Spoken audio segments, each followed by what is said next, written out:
What's up, everybody? This is God is here with my friend Obi, and we're in Nigeria right now in Abuja, and we're going to take this opportunity to share with you what it's like to do business in Africa, especially as women. So I asked her to do an interview with you today and give us some more insight, and also talk about her brand because she's working on her own beauty brand. And when I met her, I respected her off the bat because of the way that she thinks and how intentional she goes about just doing her things, whether it's designing the product, the purpose of it, and that, that resonates with me because that's how I do my stuff. We're gonna get to know her a little bit more and inspire anybody else that is thinking about doing business here in the continent and also just within the diaspora, because it's important for us to connect and support each other and give some insight with our experience. And I know she got a lot of experience, so she's out there every day doing things in person, running around, and you gotta respect that. So Obi, who are you and where are you from? Let's start with that. Who am I? Well, I'm in a dance, but the me I'm gonna bring to you today will be the entrepreneur. I met a company. You can call me corner, guys.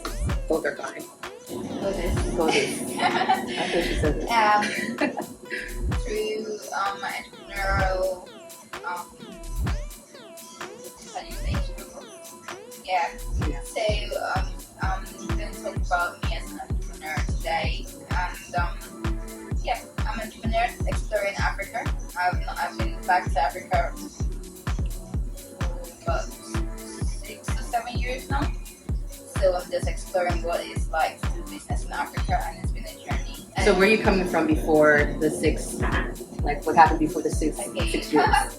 Life happened. I grew up, got my education abroad, right? Yes. Yeah. I got a background in economics, also with a specialty in the electric power industry. But bringing that back to Nigeria here, right now I'm putting into practice maybe my economics knowledge into this business, and we'll see where that takes us. What is your business in Africa? In Africa, when I got here, my lifestyle was a bit halted because I couldn't find simple things that I use daily in my life. So that just inspired me. Okay, why are these things difficult to find in Africa?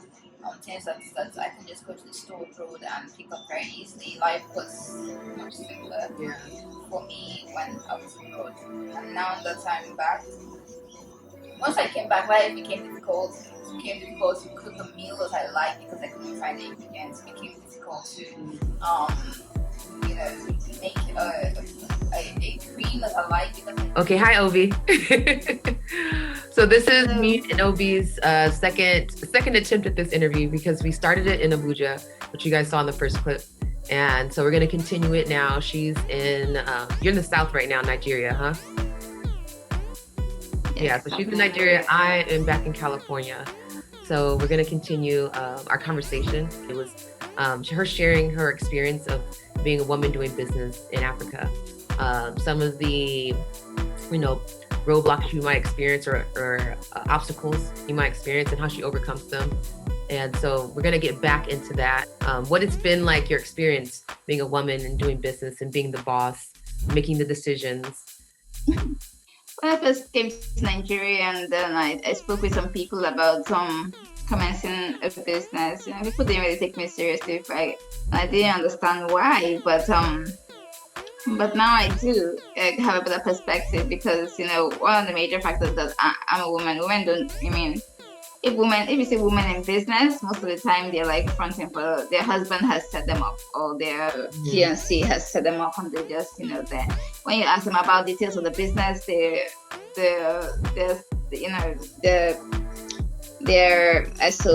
significant other takes care of the nitty-gritties, and they just front.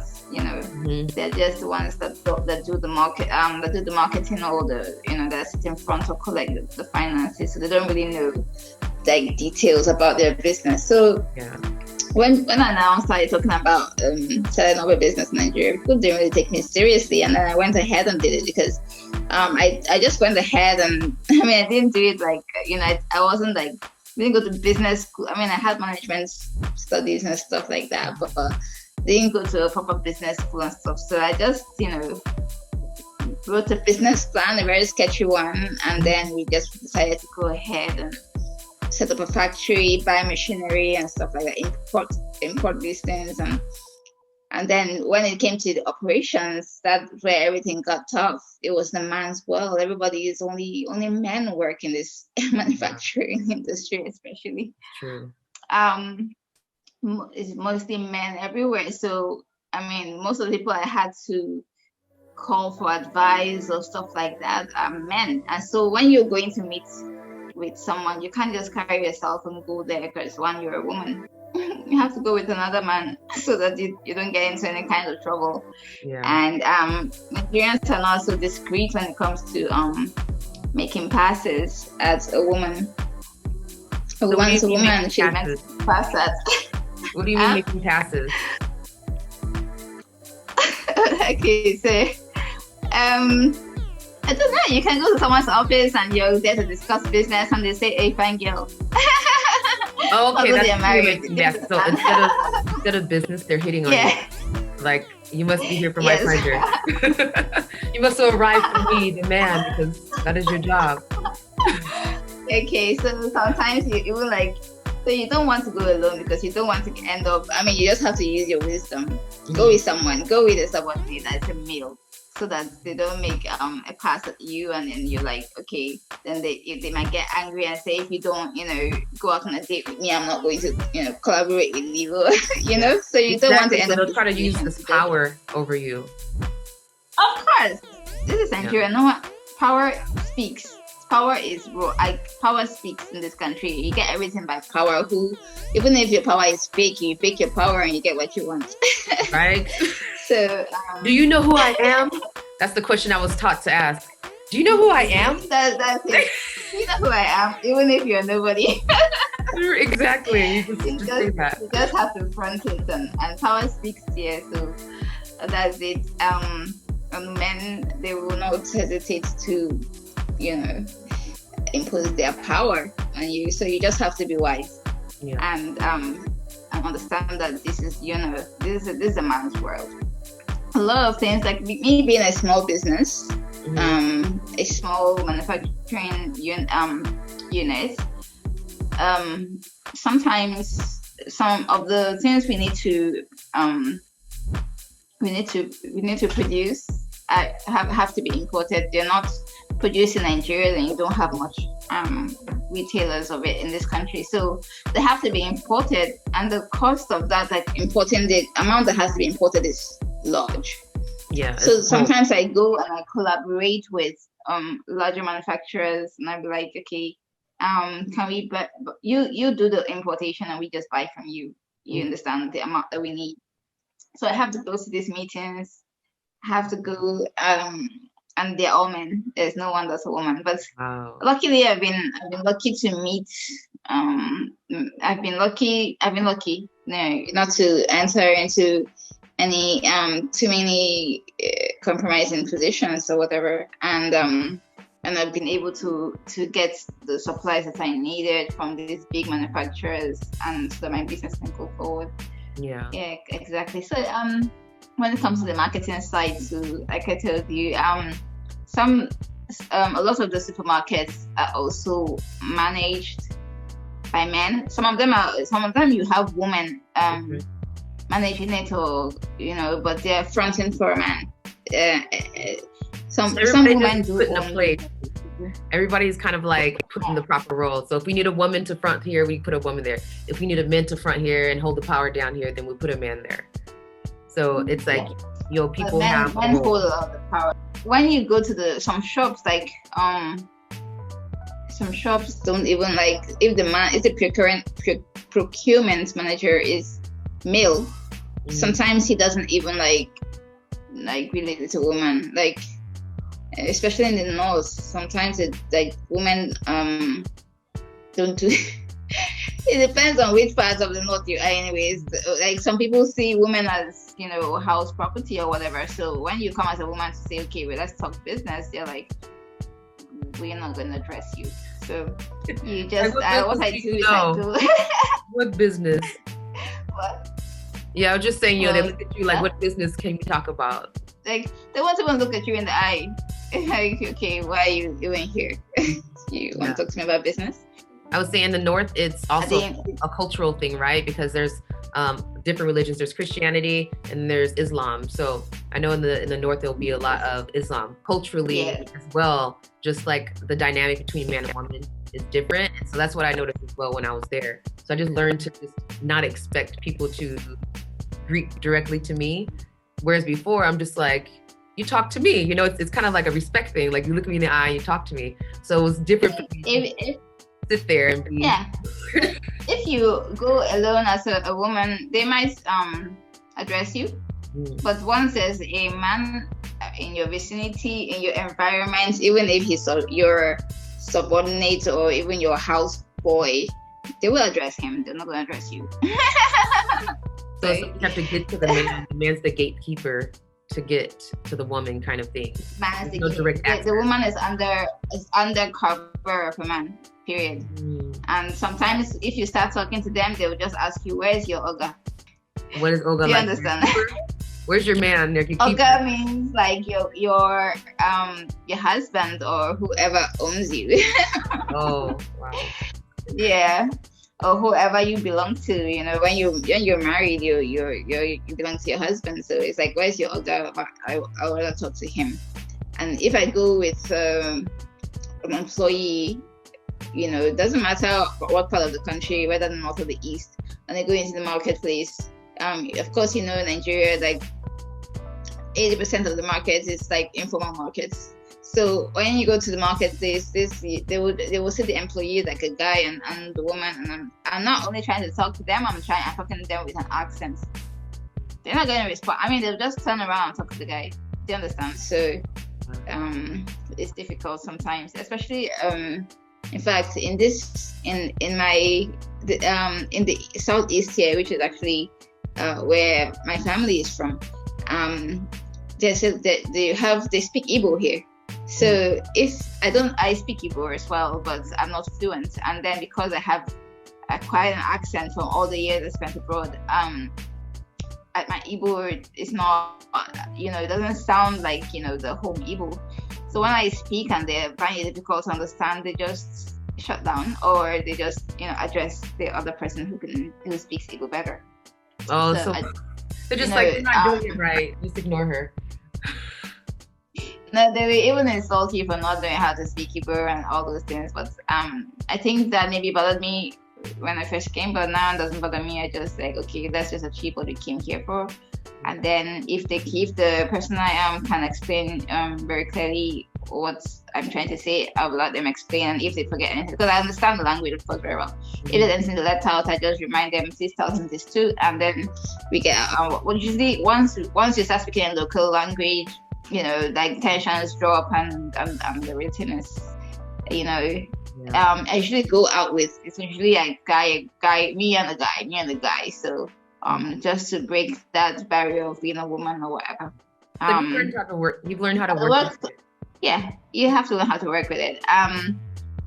Even at the workplace, I'm gonna tell you, at the workplace, at my factory itself. When I first started, I built my factory. My factory was built from scratch, from the ground up. So when I started building my factory, not building, we had great contractors that built the factory, really good guys. But the engineer that set up my machines, because it had to be set up, I would tell this guy, okay, I'm the one who bought the machine. I'm the one who received advice from the people in India on how to set up this machine. Do you understand? He would tell me, like, this is not going to work. What you're saying makes no sense. It's not, And I'm like, look, I'm not a dummy. I got my research. Then he went as far as, like, when I was outlining the design of the factory, like the layout of some storage rooms you're going to keep, because you have to have a certain layout so that you can get NAFDAC approved. NAFDAC is the Food and Drug Authority in Nigeria. he all out said, I forbid you from building anything inside this factory, and it belongs to me. But of course, he just felt maybe he had that kind of authority over me. You've met me. I'm not just a woman. I'm petite. I'm short, and I'm very slender. So maybe he just like, if I knock this girl with my left hand, she'll just fly and break her head. How can she go me around? Yeah. So I was like, I had to. This guy is much older than me. Of course, he's like someone's father, and not that someone's father. Fathers are very young nowadays, but he's like, his son is about, my age or something. So it's not like I could just like disrespecting him anyhow. But I was like, you can't forbid me. Anyway, I didn't even go into that. I just said, this is not working out. So when he got to a point with our business, it had to end, and we had to find an alternative. So that didn't go as well as we hoped. But I think that a lot of that comes from his viewpoints. The funny thing afterwards is that he still came back later and was like, "Oh, guys, you guys not give me a job," and I was like, "Oh my gosh!" Like, I'm not gonna play this game. How am I going to do that? Oh my gosh. So that's just a small picture of being a woman in Nigeria in the business world where it's dominated by women. I'm sure there are some areas of business that are dominated by men. By women. Maybe I don't know. There are some, I suppose, but in manufacturing, Shea Butter is definitely a woman's business. Yes. Purely woman, like mostly woman, that's as far as I know, right? But then it's also, there could be certain like associations where there's a man boss or somebody that's like in charge of them. But from what I know, especially women are the bosses of the Shea Butter, and so women are the workers.